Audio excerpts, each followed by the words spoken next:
The heat wave had turned the house into a kill. Flies buzzed with lazy indifference in the heavy air. Tom lay spread-eagled on the cool kitchen tiles, his tongue a pink rug on the floor.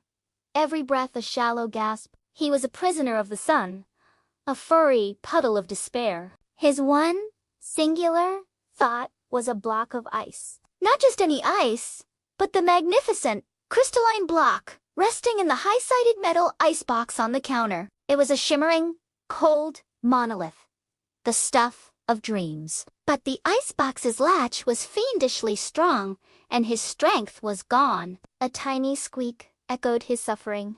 Jerry was slumped over the edge of a thimble-sized teacup, fanning himself with a postage stamp. His usual energetic twitch was reduced to a feeble tremble. He, too, had a vision.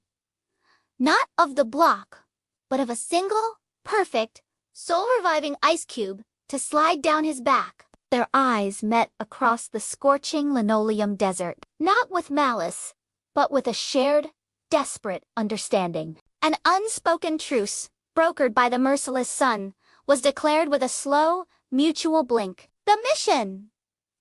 Liberate the ice. Tom was the brawn. With a groan that seemed to start at the tip of his tail, he pushed himself up. He staggered to the counter, using a chair as a stepping stone. Jerry, the brains, hitched a ride on his tail, a tiny general on a weary elephant. The icebox loomed. Tom wrapped both paws around the heavy latch and pulled. He strained. He grunted. His muscles quivered. The latch didn't budge. Jerry slapped his own forehead. Amateur. He gestured frantically, then pointed to the gap between the lid and the box. It was a tiny sliver of space, barely wide enough for a needle. Or a very determined mouse. Tom nodded, catching on. He wedged his claws into the gap and pried with all his might. His face turned a shade of purple, usually reserved for eggplants.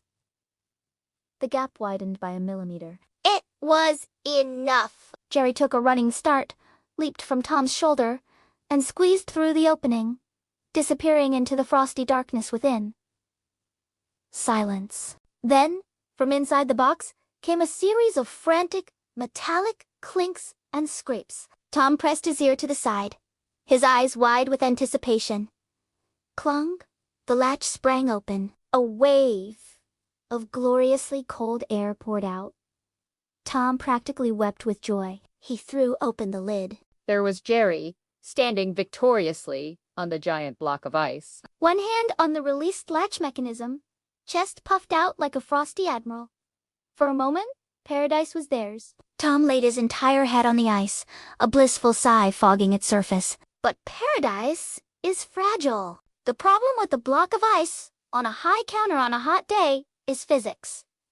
A pool of water began to form. Jerry's little divot became a lake, evicting him with a splash. A river of meltwater streamed over the edge of the box, directly onto Tom's head. Drip! Drip! Drip! The annoyance cut through the bliss. Tom opened one eye, irritated. He saw the water, saw the now slippery block, and saw Jerry, shivering slightly, carving a new spot. A new thought, treacherous and innate, entered Tom's mind. The ice was finite. The mouse was hogging him.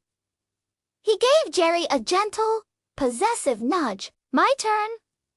Jerry jolted from his icy nirvana, shoved back. I liberated it. A shove became a push. A push became a scuffle. The truce evaporated faster than the melting ice. They slipped and slid on the shrinking glacier, a silent, furious wrestling match in a cloud of cold vapor. Tom, in a moment of misguided victory, pinned Jerry's tail to the ice. Jerry responded by kicking a sliver of ice directly into Tom's eye. Blinded and furious, Tom recoiled. His weight shifted. His back paws scrambled for purchase on the wet counter, and his front paws gripped the icebox. It happened in slow motion. The icebox tipped. The glorious block of ice slid out like a doomed glacier calving into the sea. Tom and Jerry, their feud instantly forgotten, rode it down, their faces masks of identical, wide-eyed horror. The block hit the kitchen floor and exploded into 1,000 glittering shards. Silence returned, broken only by the buzzing of the flies. Tom and Jerry sat in the middle of a large, cold puddle, drenched and shivering. They looked at the shattered remains of their dream.